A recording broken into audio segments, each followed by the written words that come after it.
Hi, my name's Evan, and take a look at this. I need you to see this. I'm proud to announce that we've just dropped our newest Glup Shitto in Star Wars. Look at this scene. I won't spoil anything. It's from the recent Andor. Just watch like 3 seconds. They gave him his own little stand and everything to work on. So I just finished the finale of Andor, and I'm not going to spoil it. No spoil, no. But I wanted to talk about just how proud I am that Star Wars cooked so well. Star Wars absolutely put some food on the pan, sizzled a little bit, put some spices on there, brought it, put it on a plate. I cut into that, and I ate it. And it was delicioso, dude. It was insane. And dare I say, so initially I was talking about, I made a video a few days ago talking about how, like, recent Star Wars has been a little poop stinky, right? I like to retcon that. I'd like to change my opinion on that, because the thing is, while we have gotten some poop stinky Star Wars, by sheer volume, Andor outperforms all of it. Like, Andor had just dropped a season that is, I believe, 12 episodes, each episode being an hour long. We got the entirety of time that you're awake during the day, it's time worth of Andor.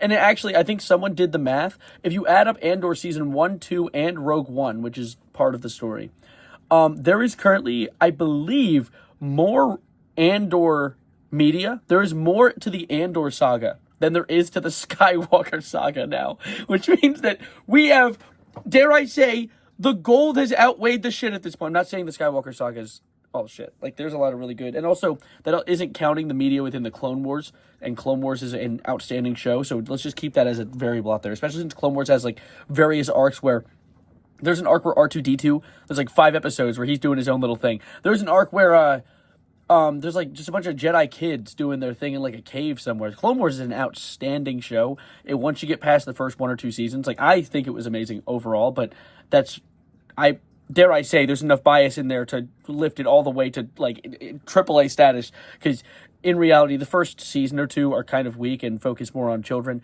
and then when you get into the later seasons, it becomes more of like adults can watch it too, and it's still good. And then you get to Star Wars Rebels, where it's again just for children. I'm sorry. I know people like Star Wars Rebels. I don't. But it's just that Star Wars Rebels is when you take Clone Wars, which is a show about various different things. You get like arcs about politics, you get arcs about war, you get all of it. And instead of being able to learn more about each different individual sector of the galaxy, you have stuff where the clones are doing something on one planet, you have stuff where the Jedi are doing something here, the droids are doing something here, you get an episode just about bounty hunters. Like, that's cool. Meanwhile, I feel like the reason that Rebels falls short for me is just because, wait a minute, hold up, one sec. Just a reminder, he has his own console. He's saving that man right there, and he is literally, do you think he got that tailored? You think that suit was made? Look at that. Did he have that made custom for him? Honestly, probably not. It's quite loose, actually. It looks like he probably got that from, like, the Yoda shop. It's back to making fun of Rebels. See, the problem is we stick with the same team the entire time. Yeah, we get Thrawn lore. Yeah, we get Ahsoka lore. Whatever. But I think that Dave Filoni, when unchecked, he needs someone to tell him no sometimes. Because I think the show could have been better if there were a few more limitations and maybe some outside influences working on it. But regardless, me dissing Rebels aside, we have a lot of Andor. And if you haven't watched Andor, and even if you're not a Star Wars person, sit your ass down. Sit your ass down. Do not just watch. Sit your ass down and listen, okay? I have a friend who hated Star Wars. He didn't give a shisa about that shit. He didn't like the Jedi, all the Force. Shit was boring, right? He's like, what is this religion shit going on in my war movie? And then he sat down and he watched season 1 of Andor. And then since then, we watched all of Andor season 2 together in call the minute it dropped. It is currently, 11 p.m.? I have a doctor's appointment at 7 in the morning tomorrow, so please tell me to go to bed. Thanks.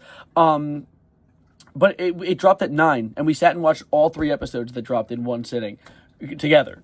This guy didn't like Star Wars before that, and he's hooked now, because Andor just takes a story and makes it so good, and bless you, the show ends beautifully. I'm not going to spoil any of it, but I have to say that if you're watching Andor Season 2, be ready and maybe save a block of time after that to watch Rogue One soon after, because it's all over-encompassing. It's all amazing. The show is so good. Every character has something, like there's no loose ends in the show. You're not left with any questions. Everything makes sense, and everything feels good, and everything is everything everywhere, and all at once, which is, by the way, another amazing movie. But anyway, I just wanted to glaze Andor for a moment, and also introduce this awesome thing. I like this thing. What is it?